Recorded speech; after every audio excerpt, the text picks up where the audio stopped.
Pittsburgh. Just after 6 p.m. on April 5th, 2018, Pittsburgh 911 received a call from a woman who claimed that her 17-month-old baby was unresponsive and turning blue in the face. Emergency services responded almost immediately, rushing to the scene where they would encounter the mother, Janaea Pratt, at the front of the apartment building. Janaea would lead paramedics and police officers to her apartment and to her unresponsive daughter, Charlotte Napper-Talley. First responders noted that as soon as they entered, there was an overwhelming odor of recently burnt marijuana, but as expected, there were more concerning matters at hand. Police and paramedics entered Charlotte's bedroom where they found her laying on her bed next to a pink sippy cup, but she was completely unresponsive. She had no pulse and she wasn't breathing, and there was also red liquid coming out of her nose and mouth. The situation was understandably dire, but the circumstances around the situation were odd, to say the least.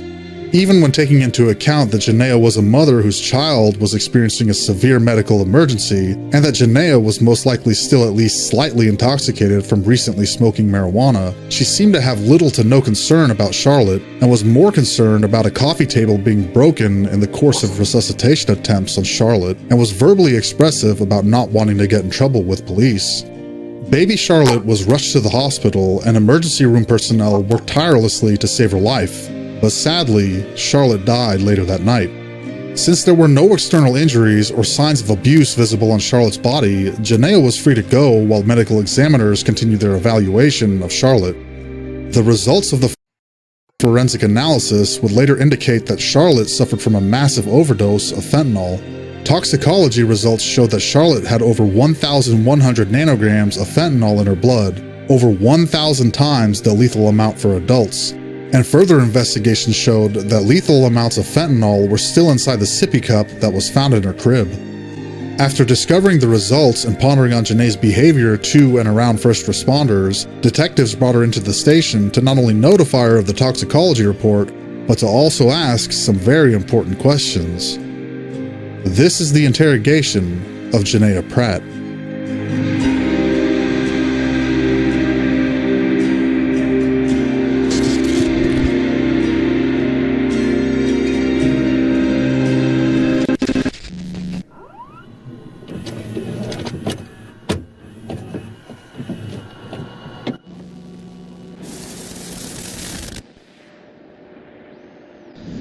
Where did she fall asleep in her bedroom? She came and got up on the couch with me. Mm-hmm. This is Janaea Pratt, the mother of Charlotte Napper-Talley, the 17-month-old baby girl away from a massive overdose of fentanyl. Although the publicly available interrogation footage starts a few minutes into the questioning process, assuming that Janaea's demeanor in the unseen footage was similar wouldn't be out of character, as we'll soon see. Janaea calmly and casually puffs on a cigarette, answering detectives' questions with the bare minimum amount of detail. Her attitude is sinister and standoffish, and is anything but helpful to investigators. To any rational person, this is extremely abnormal, considering that this is a case where a mother's child has died under suspicious circumstances. To frame the timeline accordingly, at this point in the overall investigation, police are aware of Charlotte's extremely concerning toxicology results, while Janaea is seemingly unaware. Right now, they need to know how and why the fentanyl ended in her cup, as well as who put it there. You guys took a nap? We barely fell asleep. By the time I was actually, dozing off, Miss Verna was knocking at the door. Okay, and at that time you put her in her bedroom? Or left her on the couch? At this time, I had picked her up because she was laying with me on the couch. I'm not sure if she was on top of me or beside me at that point. Yeah. I picked her up and I laid her on the couch. And I opened the door and I came to get her off the couch and I put her in her bed. Okay.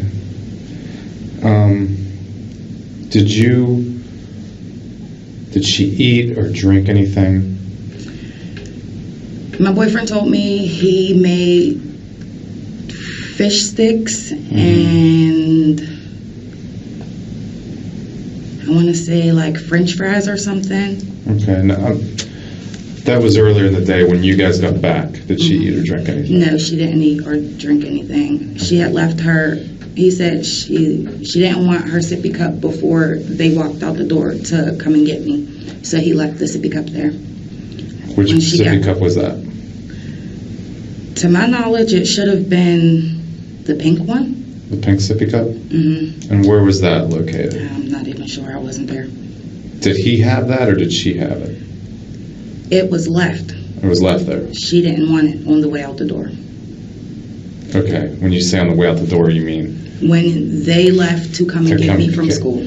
Okay, when you came back, did she, that pink sippy cup, do you remember I where didn't it even was? see the sippy cup. Did you give her the sippy cup at all? I didn't see the sippy cup. Okay. Do you remember it being in her bedroom? That sippy cup? I think I might have found the sippy cup on the way to, I'm not sure. I just remember, I believe, putting the sippy cup in her bed with her. Okay. Did you put anything in the sippy cup? No, there was a red liquid in it, and I know we had Huggies. Yeah, I remember seeing some Huggies in there. To be more specific, Happy Drink Huggies. Is that what they're called? Mm-hmm. Okay. Did you, when you were living, I'm just going to show you the picture. This is,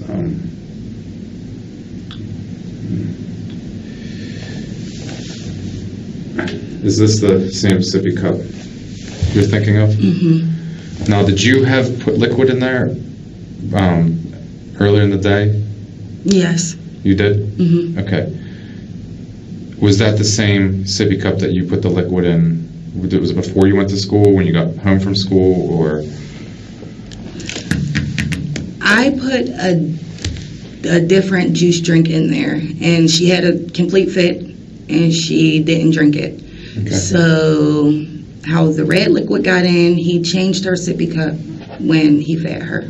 Okay. He said she drank a little bit and threw it. Okay. Out of that sippy cup. Mm-hmm. Okay. The origin of the red liquid is key to the investigation because the remnants inside of Charlotte's cup contained enough fentanyl to kill multiple adult humans. Janaea says that her boyfriend at the time, Albert Williams, put the juice in the cup, and that Charlotte already had the cup and the juice by the time she came home from school. She says that Charlotte drank a little bit and then threw the cup after Albert gave her that red juice, inferring that he was the last person to have put anything into the cup. Given the vast amount of fentanyl found in the cup and inside Charlotte's blood, this statement is patently false. Fentanyl, when ingested orally, is fast-acting, needing as little as 15 minutes to take effect in an adult and significantly less in a toddler. Albert Williams, also known as Ramir Talley, would be another recipient of Janae's completely psychotic behavior. Throughout the course of the investigation, Janaea would insinuate that Albert was involved, but never directly implicating him. After Charlotte's passing, Albert's life as he knew it would disintegrate rapidly. At the end of this video, we will learn of Albert's fate as well. When you lived at that address, did you get anything delivered in the mail from overseas? I had just ordered her entire room from Walmart. I don't know if that came from overseas or not. Well, Walmart won it. I'm saying, like, did you order anything that maybe that might not have, that might have been out of the ordinary? Any type of anything from a different country? No, my mother purchased the baby gate that was in her room. Okay. I believe she purchased that from Walmart also. Okay. There would be no reason like you would get any packages, say, from China or from Japan or anything like that. Like directly from them? Yeah. I don't think so. Okay. But to your knowledge, I ordered everything from Walmart. Okay. The Pittsburgh region is among the hardest hit by the growing epidemic of opioid use. Fentanyl is often used as either an enhancement or used with cutting agents as a replacement for traditional black market opioids. Fentanyl's strength by weight makes successful smuggling operations very enticing to drug traffickers down to street-level dealers alike. Since 2013, China has been the principal source for the fentanyl flooding the U.S. illicit drug market, or of the precursor agents from which fentanyl is produced, often in Mexico, fueling the deadliest drug epidemic in U.S. history. If someone, either Janaea, Albert, or someone else, was trafficking packages of fentanyl from overseas and they were in or around the apartment around the time of Charlotte's death, it could give clues as to who put it in her cup and how it got there. Remember, Janaea is speaking to homicide detectives, and their focus is on finding out who was responsible for Charlotte's death.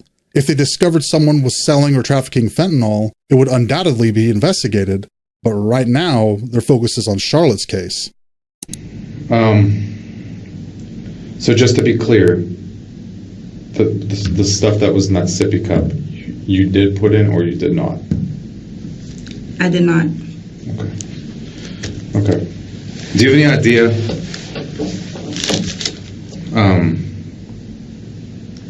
Well, I'm just gonna be blunt to you. Your child died from fentanyl poisoning. So why did CYF tell me hypoxic cardiac arrest? There weren't lab results then. So I'm going to explain this to you, okay? This is the first time the medical examiner's results are being presented to Janaea. Her reaction to hearing the cause of her daughter's death is cold and callous. Her immediate question is, why did they tell me hypoxia cardiac arrest? Not shock, not anger, not sadness. Her only question is why the examiner gave her Charlotte's manner of death, and the detective says that there wasn't lab results then. While this is factually true, both Janaea and the interrogator are speaking on two different levels. Hypoxia is a condition in which the body or a region of the body is deprived of adequate oxygen supply at the tissue level, and in Charlotte's case, this was caused by cardiac arrest. She died from hypoxia as a result of cardiac arrest. This is specifically her manner of death. Her cause of death was the massive overdose of fentanyl.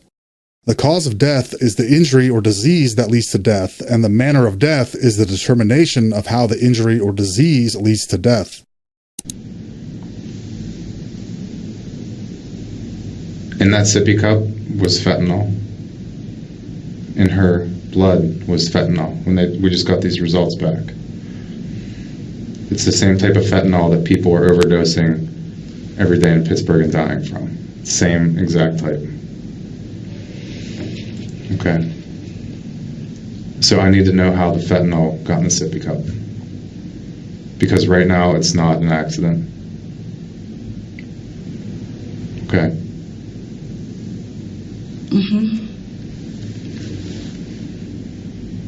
All right, so scientifically, it's impossible for your daughter to put fentanyl in a sippy cup. Okay. Physically, it's impossible for her to do.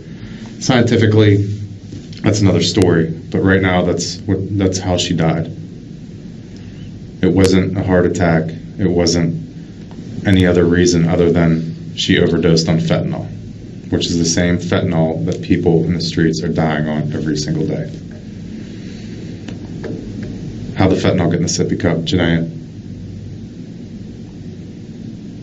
Just straight fentanyl? Yeah.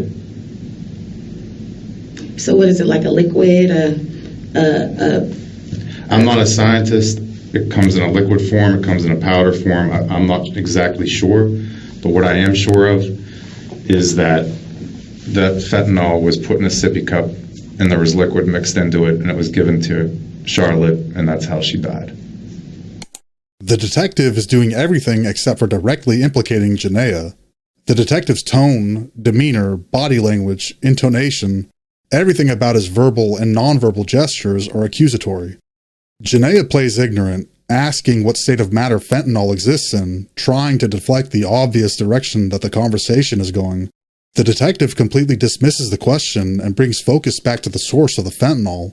Janaea assumes a defensive position immediately, crossing her arms and pulling back from the table. In an interrogation setting, suspects crossing their arms in front of their chest serves two main purposes.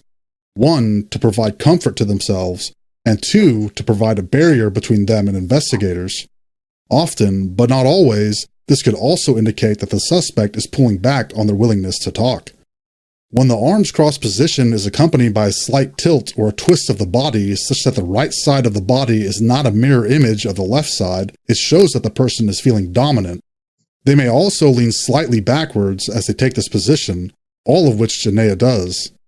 While Janaea might be the person under the metaphorical microscope in this situation, she is calm, collected, and emotionless.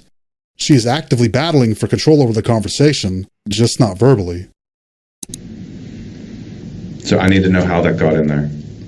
I have no knowledge to how fentanyl got in my daughter's sippy cup. Okay. Because you realize right now this investigation is taking a whole different turn. Yeah, clearly. And when someone gives someone something and they die from it, it's a homicide. She was poisoned intentionally. Okay, well, Okay. I've been making complaints to my rent office because I've been smelling a funny smell in my house several times returning back to my house. This is since you've moved, or No, this is living in apartment number 5. this is where you used to live? you're Yes. saying? Okay. Well, that still wouldn't explain how it got in the sippy cup. Well, I'm just as clueless as you are. So are you implicating that I put fentanyl in my child's sippy cup? No, but based on this timeline, I mean, there's only 2 people that could have put fentanyl in the sippy cup. Based on what you just told me about 10 minutes ago. And based on the whole timeline of that day.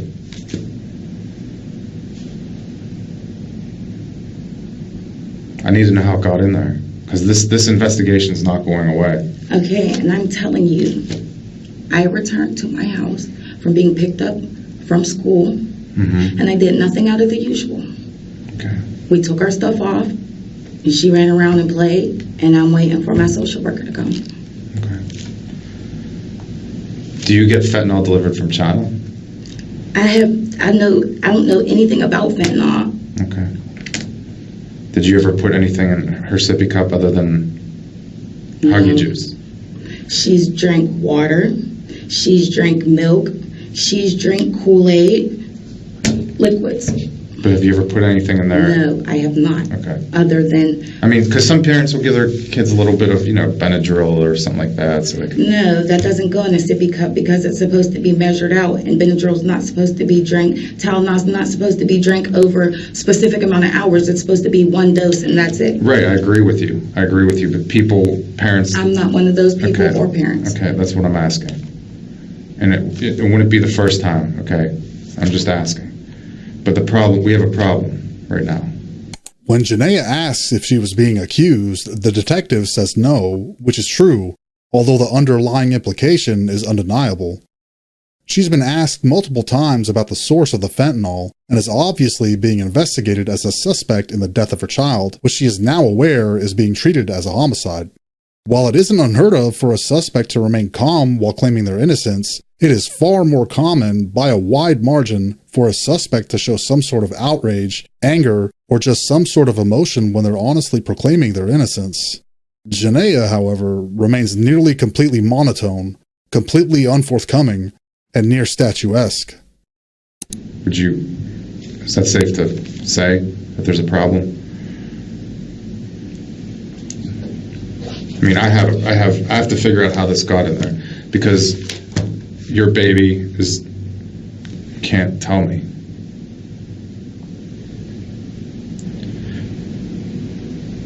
Is there a reason someone would want to do that?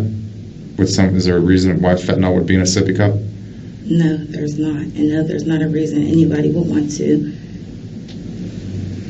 The amount of fentanyl that was in her system was extremely high. Okay. It was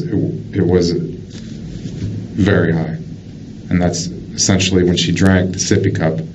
Whenever she picked that sippy cup off the bed, it was absorbed very quickly. And once she swallowed it, she didn't have much time to survive. That's not possible because I didn't physically see her with her sippy cup, and we were at home. I was with her. I'm not sure. I just remember, I believe, putting the sippy cup in her bed with her. Okay. I can't tell you the exact time frame, but when I got home, because I went to the welfare office a little bit as soon as I left school, There's no possible way. Well, that sippy cup I showed you that picture of, that's the sippy cup that had it in it.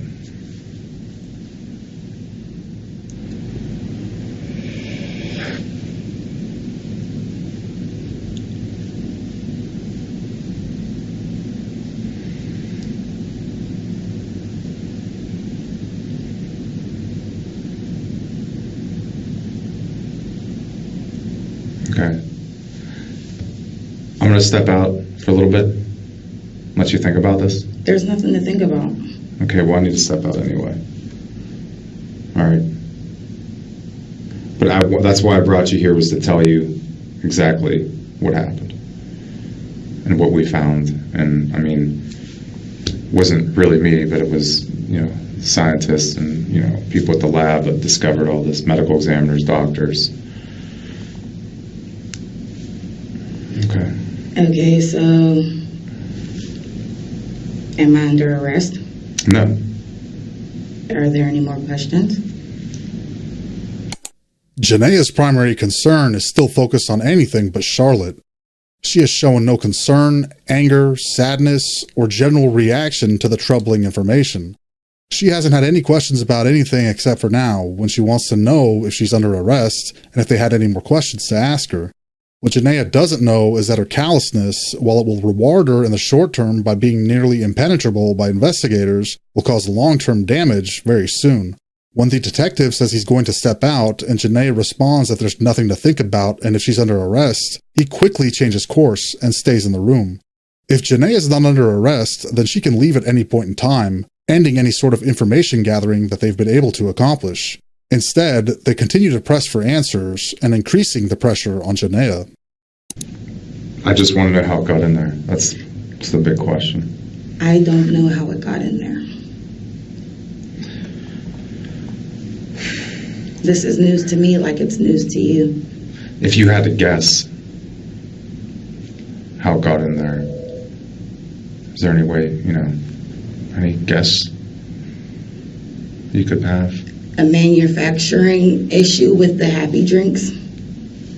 So you think it could have been the Huggy? Yes. And as a matter of fact, I took a sip of those Huggies and it didn't really have a pleasing taste to it. We tested the Huggies.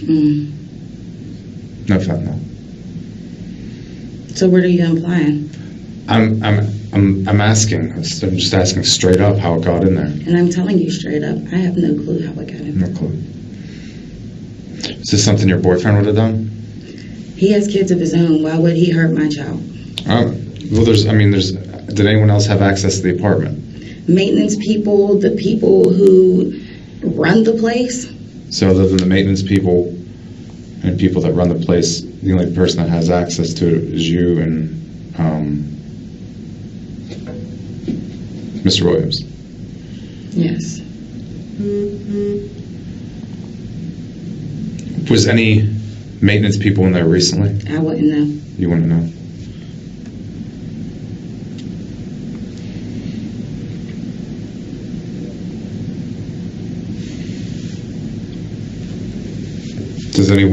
Was anyone in your house that uses heroin? I wouldn't know what people's personal drugs they use. But to your knowledge? No. Did you have any people in your house that use heroin? No. Do you use heroin? No. Does your boyfriend use heroin? No. Other than smoking weed, do you do any other drugs? No.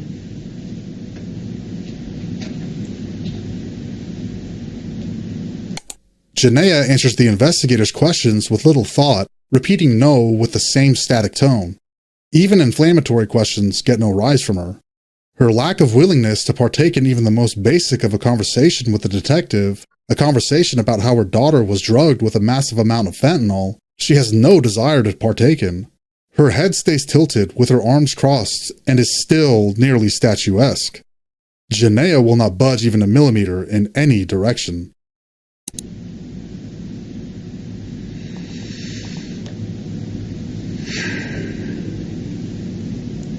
All right. Well, it's my job to find out how this got in there. Okay, at this point, and this isn't going to go away. This investigation is not going away until I find out. When you find out, you let me know. I definitely will. Any further questions? These are the words that will seal the court's and the public's perception of Janaea. She has no interest in what's happening at all, and if anything, it seems like this is all just one big inconvenience and annoyance. This is just another day to her, and the police are doing nothing but hindering her plans for the afternoon. When you already told me she was acting fine, she wasn't sick. You guys got home, you take a nap, you fall asleep together on the couch. Social or the Urban League lady comes, you take her into her bedroom.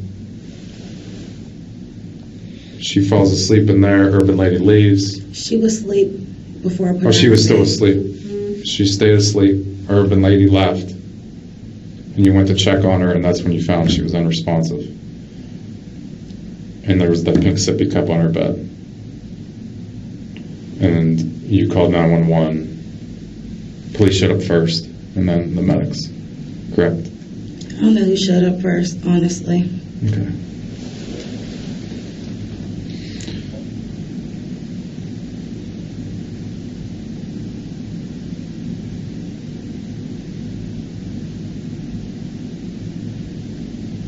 I really want to know why your baby had that large amount of fentanyl in her. I would too. I mean, it was enough to kill a very large animal. There's no way my daughter could have got into any type of fentanyl. I agree with you. I agree. I think someone, just like a bartender, mixes up a drink, put it in that sippy cup. It's the only possible way it could have got in there. Is there any more questions, Officer Detective? Do you agree with me? I'm not agreeing because who would do that to a child? That's There's no possible way really any of messed that up could have person. been. Really messed up person would do that. There's no possible way. Well, got in there somehow. And the amount of fentanyl she had could have killed probably 2 horses that was in her system. Okay.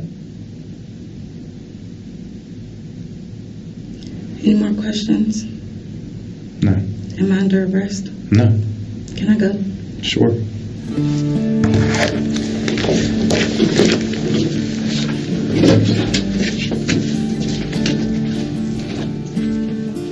Not long after this interrogation, Janaea was arrested and charged with homicide and endangering the welfare of a child.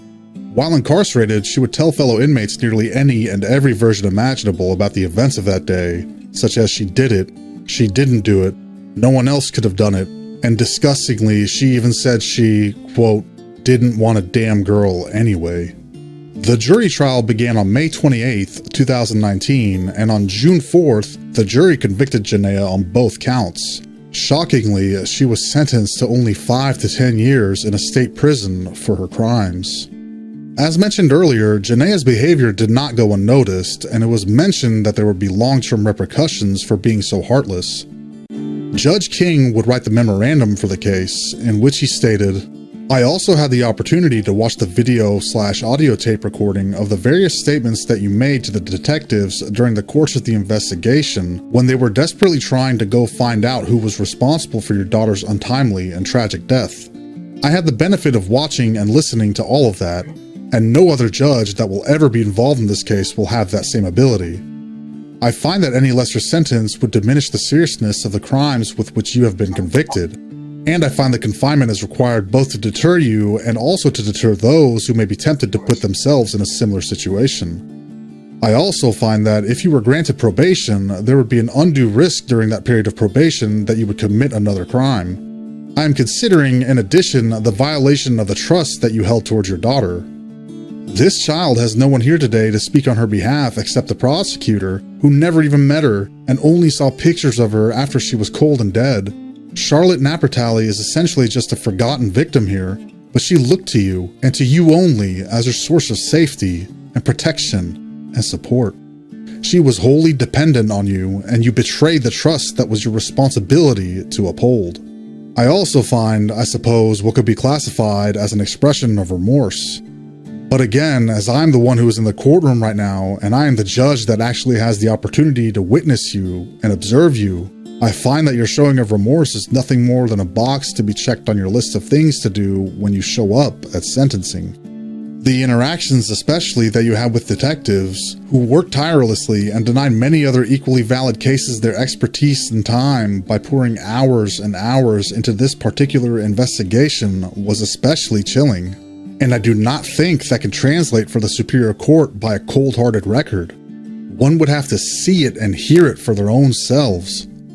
Most importantly, however, in my consideration of the nature and substance that took your daughter's life, Dr. Shu, an experienced forensic pathologist for nearly 11 years at the Allegheny County Medical Examiner's Office, testified that there were 1,100 nanograms of fentanyl in this poor baby's blood. And he testified that even 1.3 nanograms, that would be 1/10 of 1% of that amount, would be enough to cause death in an adult. I think the detective's characterization, and frankly yours, that there was enough fentanyl in that girl's system to kill a horse is absolutely accurate. Dr. Shu indicated that this is the highest level of fentanyl that his office has experienced in 10 years. This was a case where toxic poison was placed squarely in the way of your child and placed in an attractive nuisance. What I mean by that, a sippy cup that she had continually looked to grant her relief from thirst. But I want to make it clear that the sort of lackluster expression of remorse that you attempted to mouth piously today lies in the face of the true you that I got to see on the videos in this case, where you try to come up with just about any explanation for your daughter's death except that you were responsible for it. In fact, it's very telling that when the initial officers and the medics responded and attempted vainly to save your poor daughter's life, who was as good as dead at that point anyway, unfortunately, because the amount of fentanyl that you allowed her to ingest, your response in large part was the following words during that very stressful situation where people are most likely to express their true feelings, where you said, "I can't get in trouble for this. This cannot be my fault. I am not going to get in trouble for this." Your primary concern was for yourself. Your primary concern continues to be for yourself, with very little or no thought for your child. I find it especially disturbing that you found smoking marijuana to be more important than looking after the only child that it's likely you're ever going to have. So, for all these reasons, and I hope I have expressed myself adequately for the record, I'm compelled to deviate upward from the guidelines.